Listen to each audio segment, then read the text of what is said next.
On this episode, we meet the organizer of the 6th Walk 21 conference. Then we talk with the editor of a Swiss bicycling magazine. Finally, we look at pedestrian advocacy in Switzerland. Stay tuned.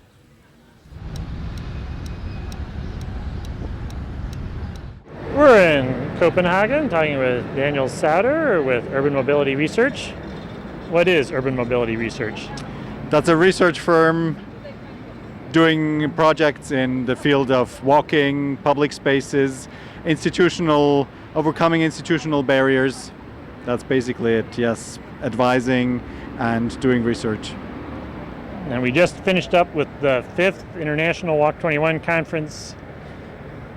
Where's the 6th one going to be? It's going to be in Zurich, and we invite everyone to come to Zurich in Switzerland. It's going to be a beautiful location where the conference will take place, and I think we'll have very interesting themes. The main theme will be everyday walking culture. We want to approach the walking from a cultural perspective to sort of say that walking is more than walking, as young Gail today put it. We really want to say that, for example, walking to school has for many, many years been just a cultural tradition, and this is partly evaporated over time, and we want to reinforce and strengthen again that sort of notion of walking as a culture. As cities are part of the culture, so is walking as part of the city life. What are some of the other themes you're going to be talking about? We have 4 sub-themes. One sub-theme is sort of tied in with the main theme, is culture and politics. Then we have a theme of intermodality, where we talk about integrating walking and public transport, sort of walk and ride. We'll also talk about the forgotten territories. Often these conferences have focused so far on the core, on the center of cities, and we want to know how we can improve the walking conditions outside the city center, in the suburban areas, in the urban fringe. And we'll also talk about health, leisure activities, mostly wanting to know how we can get the experience of the pleasure walking, the success of the pleasure walking, translated into everyday walking, and how we can make that culture of pleasure walking also happen in everyday walking. And people that come to Zurich, what are they going to see? What has Zurich been able to do for pedestrians? I think Zurich has done a lot of improving conditions over the years, just like many other cities. Being a relatively small cities, we never had these enormous problems that other major cities have had. But there's still a lot to do. But there's some riverfront which is now still occupied by cars, which will be turned into a walking area. With public transport still being in it, that's often an issue, but in Switzerland and Zurich in particular, we've made very positive experiences with leaving public transport, the trams in particular, in the pedestrian zones, in the pedestrian areas, and still having very good integration of the two transport means. What are the dates of the conference? The dates of the conference at the moment, I have to say, are September 21st and 22nd, and with some pre-conference activities and some after-conference activities where we'll tie in professional sightseeing, professional knowledge transfer with some tourist attractions. For example, we'll go probably into the mountains to a car-free resort, show how successful it can be to have a resort where you have no cars, where walking is the major means of transport. And we'll learn there also about the hiking trails. We have more than 60,000 kilometers of hiking trails in Switzerland. So we'll learn about their system, how they maintain the trails, how they sign them, and all these elements. That's in the after conference, tying in many elements like that.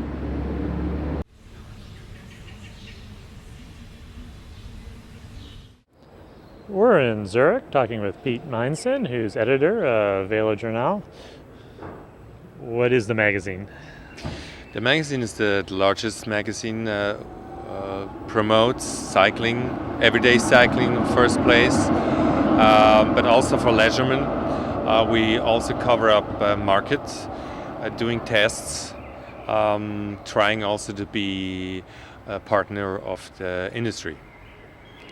And we have a subscription of about 17,000 people, and we have all in all circulation about 20,000. And we publish bi-monthly. What is the status of cycling in Switzerland? I think it's like in all European cities, it became very popular in the last 10 years. It's different on every city. I mean, Zurich, for example, was a city which in the 60s and the 70s was abandoned his traditional. Everybody wanted to move to Zurich and be a modern person and drive a car or use public transport. And in the 70s we had a strong movement also from the government, the city council, to promote public transport system. We got also one of the best public transport system probably in the world. So in Zurich it started quite late, probably 10-15 years ago, but it's very popular among young people, and it became more and more popular also because of health reasons. We have other cities like Basel or Winterthur which are more bike friendly, and then Bern. And compared to that, in Basel we have about 20-25%, depends where you count, of the part of the traffic. Winterthur, Bern, and then probably Zurich. But of course it's more difficult to get a bike-friendly culture like a big city in Zurich than, for example, in Winterthur. And what's the status of bicycle advocacy in Switzerland, and what role has that played in this resurgence of cycling in the last decade? 20 and 25 years ago, all these bicycle associations which we are part of, we are the magazine of the Swiss Bicycle Association, started 25 years ago with the environmental movement, and they started everywhere to making initiatives to make more bicycle friendly, build bike lanes, and this was everywhere approved by a large majority of the people, the voters.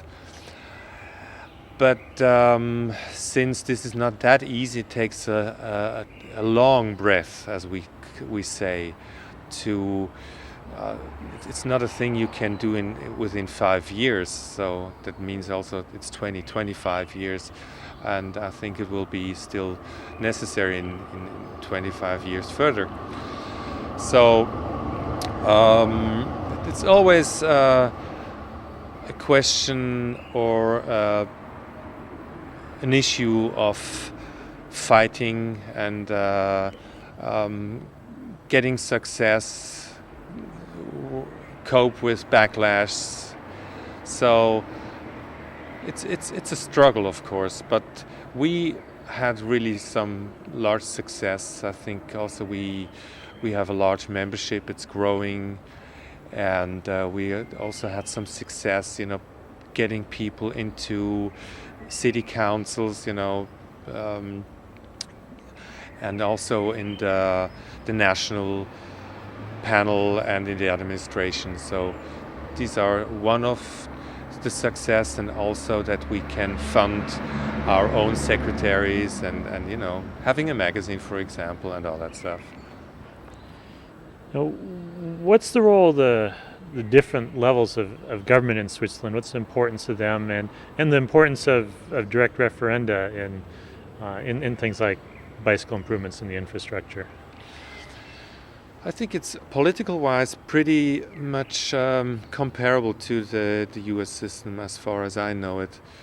It's that means it's much subsidized. It's not centralized. We start here in the cantons, in the communities, and we have also, like in the US, a weak state. It's not like in Germany, for example, in France.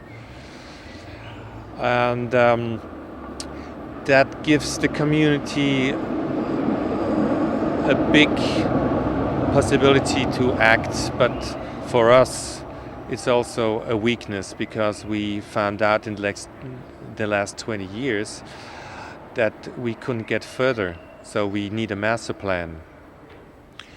And one of the success was that 10 years ago they said it's not possible, and now we have people carrying this on the national panel. But still, it's also like in the US, it's a struggle, and you always have to keep up the power and do your work, and the mixture between diplomacy and hard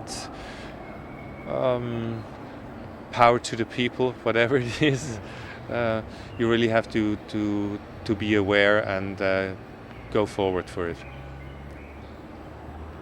And the magazine, how has it changed over the years? If we look at an issue now compared with 10 years ago, are the issues the same in it, the same sort of thing people are interested in?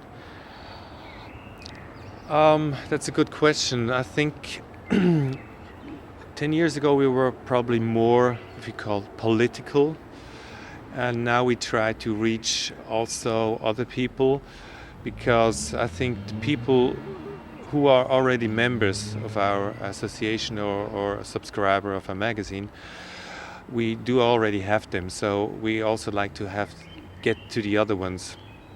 And I think it's today probably we also have to entertain, whatever that means, the people.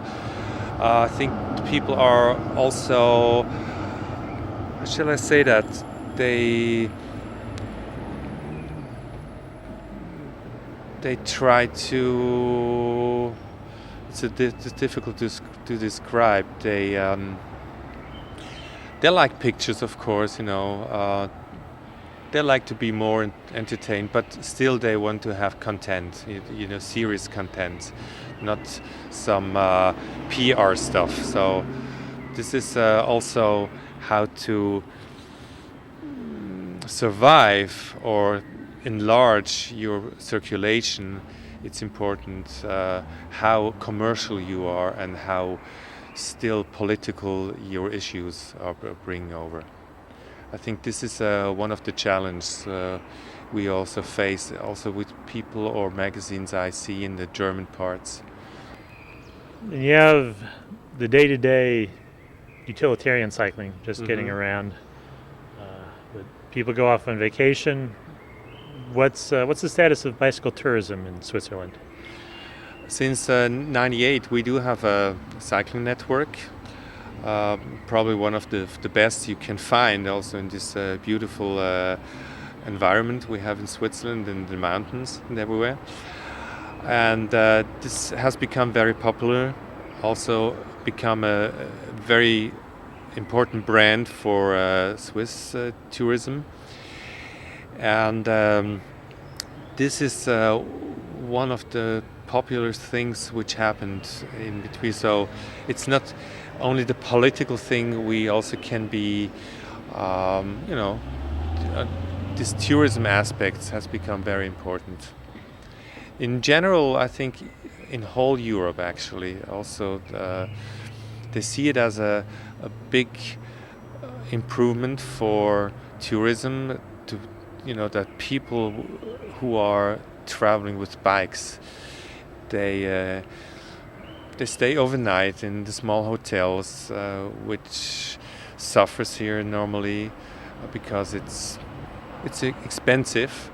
So they figured out that people who are traveling with bikes, they spend more money than people who are traveling with a car, because if you travel with a caravan, you drive from Hamburg to Sicily without stopping, and with a bike you're stopping everywhere. So also small carriers, tour operators, and hotels like bike tours.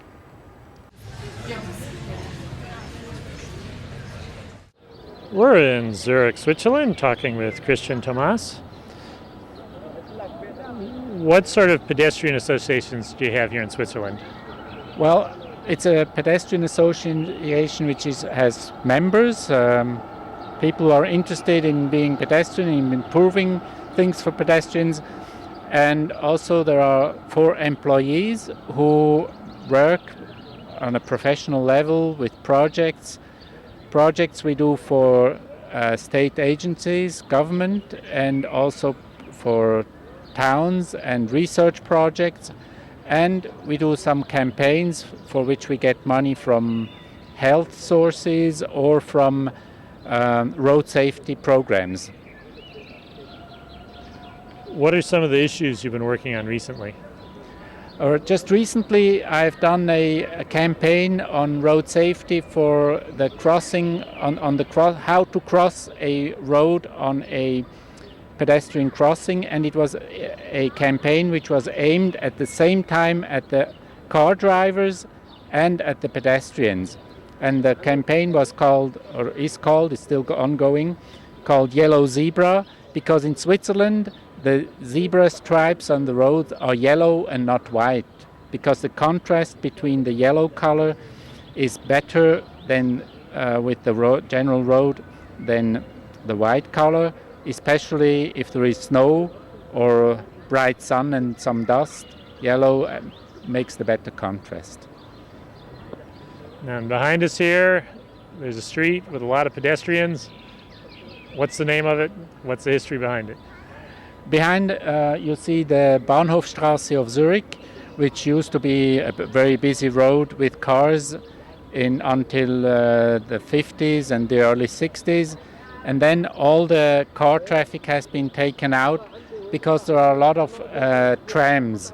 The trams which you see passing behind make the backbone of the public transport system in Zurich, and they go out from the center to all the outskirts.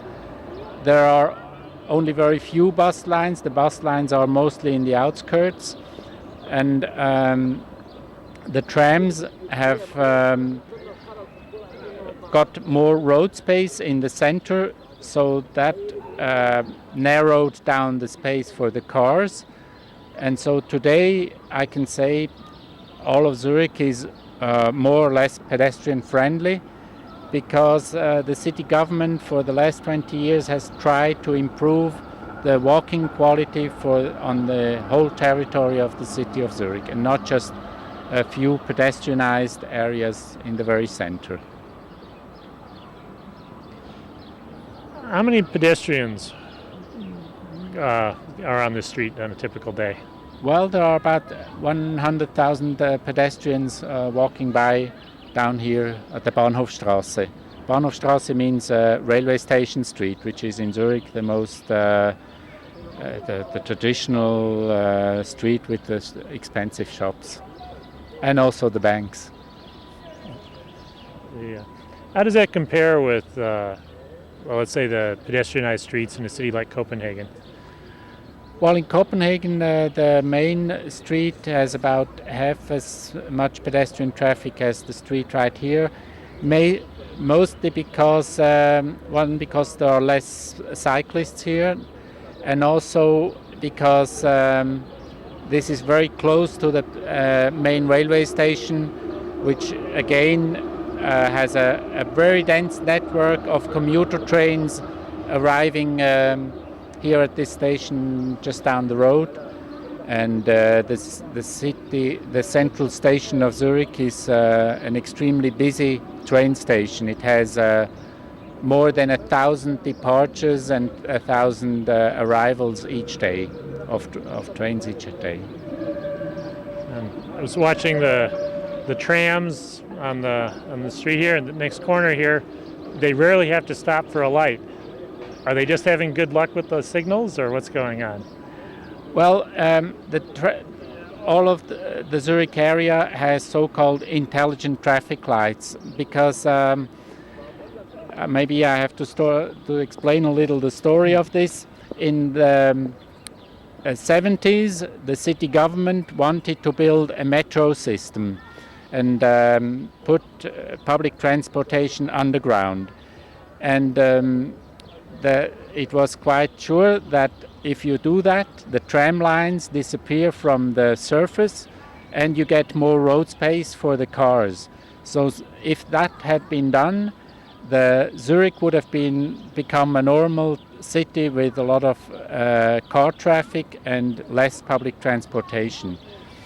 But as you know, in Switzerland, people vote on nearly everything, and of course also on such major changes. And the people voted against the metro, which would have cost, this first line would have cost 1.2 billion Swiss francs. And then, when this was turned down, an initiative was launched to spend 200 million, which is still a lot of money, to speed up the trams. And the only way to speed up the trams then was to make the traffic lights, to program the traffic lights for preference for trams and buses. And this was at the time in the mid-70s when computers were still filling entire rooms and were very expensive and very clumsy. So this was done with conventional means of steering such things. And this system developed and invented and developed in the 70s has been improved, and today it's quite a sophisticated of networks of computers, traffic computers, that detect all trams approaching, buses approaching, waiting time for cars, and it's programmed such that there is still always a certain traffic flow for cars guaranteed, so that things wouldn't get blocked up by a stupid car on a tram rails. But still the trams would have a general preference to circulate on all their tracks. Why does this road behind us have a bend in it? Well, you see, back there is a pedestrian crossing, which makes part of one of the main pedestrianized streets in the city of Zurich. And for a long time there has been a plan that this road on which we stand here should become 3 or 4 lane road all the way up the hill, and before that building there it would go to the left. And all the buildings have been demolished except for one building, which is the bright building up there, which is a very old building, more than 300 years old, and it stood there in the middle of this street, which they wanted to enlarge. And in the early 70s, I was studying architecture, and a friend of mine was living in that old house, and suddenly he found out that the city wanted to sell this house to a real estate promoter, and the project was to tear down the whole part which you see now in the sun and leave just a little slice which wouldn't be used for the road. And then we organized we did a press work. We organized a press conference, made nice pictures of before and after, like before as it is now, and after with a 4-lane highway here across the medieval part of Zurich. And then the city government right away understood that this was not the way to do it, and they pulled back the project. But 15 years later, they said, okay, we are not going to tear down the building, but we are going to take all the insides out, leave just the facades, and make arcades. And by making arcades, they would have had the possibility to later on make 3 lanes instead of just 2. And as you know, to cross a road with one lane in one direction and two lanes in the other direction is much more dangerous to cross for the pedestrians than a narrow road, as you see now at the pedestrian crossing. As you see, cars have to stop for pedestrians, and for pedestrians it's easy to find the space between the cars to cross. And then what was interesting is that we collected signatures against that project, and we got enough signatures to have a referendum in the city of Zurich. So a population of 300,000 persons voted on this one building, and it was easy for us to explain what would be the consequence of not tearing down, but making these arcades. And we got a clear victory, even though the Parliament of Zurich had approved the project. The people of Zurich did not want it, and so it's still as it is. And the building was renewed, and all the floors stayed in it, no arcade. And this building makes sure that the road won't be enlarged. What does this say about how the residents of Zurich value pedestrian spaces and value old buildings? Well, it says actually a lot, because it's not at all the only example where huge projects that the city administration at one time made have been turned down by a referendum. You have to know that we in Zurich there are referendum every month or every other month. Very often there are referenda, and also on specific projects, especially on transport projects, and very often the people have voted against tearing down buildings, making roads larger, and they often have voted in favor of improvement of public transport. Visit us on the internet at www.pedestrians.org.